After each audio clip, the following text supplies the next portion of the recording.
saya jelaskan terlebih dahulu apa itu pengisian KOR Ibu. Pengisian KOR Ibu atau Register KOR Ibu merupakan sumber data pelayanan ibu hamil dan bersalin serta keadaan atau risiko yang dimiliki ibu. Baiklah, saya akan menjelaskan bagaimana petunjuk pengisian Register KOR Ibu. Pada kolom yang pertama, langsung saja pada kolom yang pertama diisi nomor urut. Pada kolom yang kedua, diisi nomor indeks dari Family Folder SP2TP. Pada kolom yang ketiga, diisi nama ibu hamil.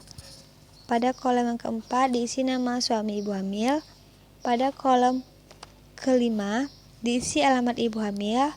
Pada kolom 6 sampai ke 8, yaitu diisi usia ibu hamil yang sebenarnya dengan angka, misalnya usia 23 tahun diisikan pada kolom ke-7. Pada kolom 9 sampai kolom 11, diisi usia kehamilan ibu hamil kunjungan pertama dengan angka misalnya 20 minggu pada kolom yang ke-10. Selanjutnya pada kolom 12 sampai kolom 14 yaitu diisi jumlah kehamilan yang pernah dialami oleh ibu yang bersangkutan. Misalnya kehamilan keempat diisikan angka 4 pada kolom ke-13. Selanjutnya pada kolom 15 diisikan tanggal ditemukan ibu dengan berat badan kurang dari 45 kg pada trimester kedua. Diisi dengan tanda rumput atau centang betul bila tinggi badan ibu kurang dari 145 cm.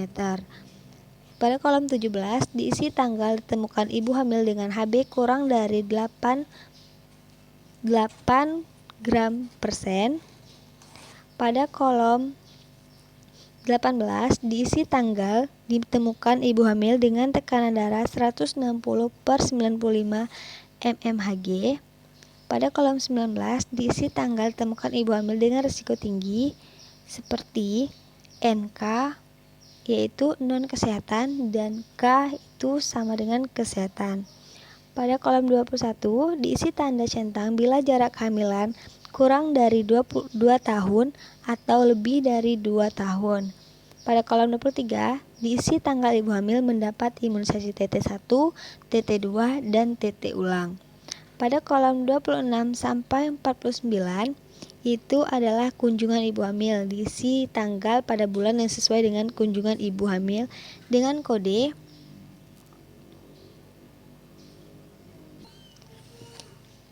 diisi tanggal pada kolom 26 sampai 49 diisi tanggal pada bulan yang sesuai dengan kunjungan ibu hamil dengan kode 0 untuk K1, pagar untuk K4, titik untuk persalinan, dan tanda positif atau plus untuk kematian. Contohnya, K4 pada tanggal 21 Januari ditulis pada kolom seperti 21 hashtag pada kolom 26 dan 38. Pada kolom 50 diisi tanda silang atau X sesuai pertolongan persalinan tenaga kesehatan seperti dukun terlatih, dukun tidak terlatih, dan sebagainya. Selanjutnya diisi pada kolom 53 tanggal kelahiran seperti lahir hidup, LH, LM lahir mati. Kemudian pada kolom 56 diisi tanda lidi setiap kali kunjungan selama masa nifas. Diharapkan 2 kali kunjungan selama masa nifas. Kemudian pada kolom 57 diisi tanda lidi setiap kali kunjungan selama periode pasca nifas sampai 2 tahun. Diharapkan minimal 4 kali kunjungan setiap tahun. Pada kolom yang terakhir yaitu 58 diisi hal lain yang dianggap penting untuk ibu hamil yang bersangkutan.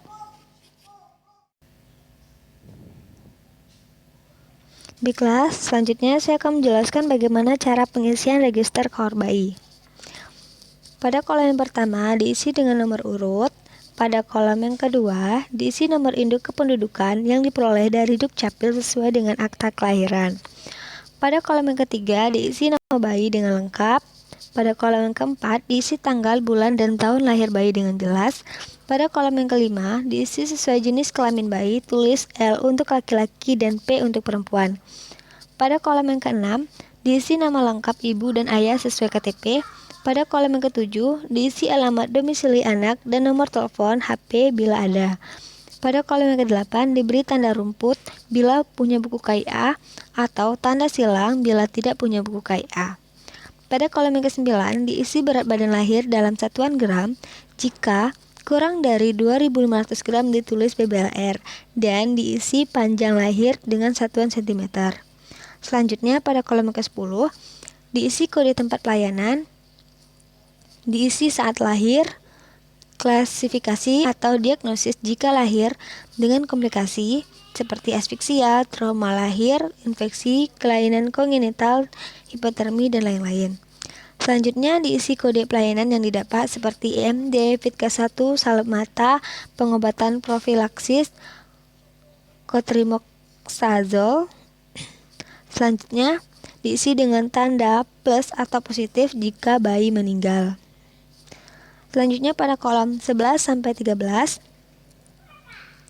diisi tanggal dan bulan pelayanan, diisi kode tempat pelayanan, diisi tanda bintang jika sehat, diisi klasifikasi sesuai MTBM atau diagnosis penyakit jika sakit.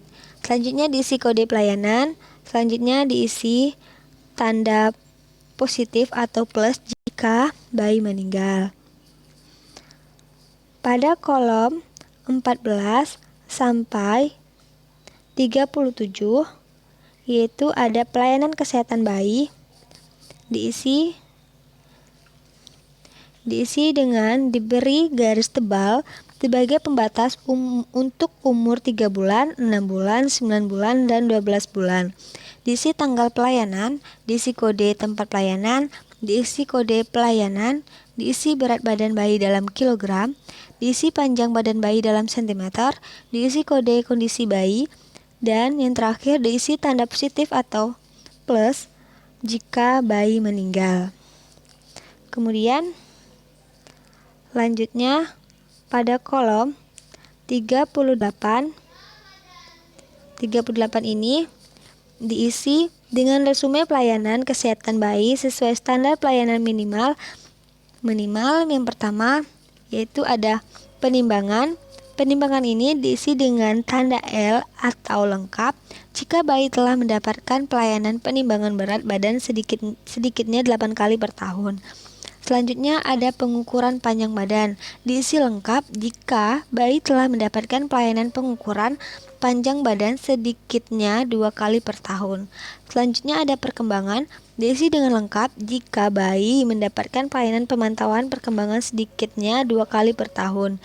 Selanjutnya ada vitamin A, diisi dengan lengkap bila bayi 6-11 bulan dengan telah mendapatkan vitamin A biru yaitu 100.000 unit pada bulan Februari atau Agustus. Selanjutnya imunisasi. Imunisasi ini diisi dengan tanda lengkap apabila bayi telah menerima imunisasi dasar lengkap sesuai dengan usianya. Selanjutnya yaitu ada MTBS. M-nya diisi jumlah layanan MTBS yang diterima bayi, sedangkan S diisi jumlah kunjungan sakit tidak dilayani MTBS. Kemudian ada lain-lain. Lain-lain ini diisi keterangan baru atau pindah domisili maupun keterangan lain jika diperlukan diisi dengan resume pelayanan kesehatan bayi sesuai standar pelayanan minimal. Selanjutnya ada pada kolom 39 sampai 45. Di sini diisi tanggal, bulan, dan tahun diberi pelayanan.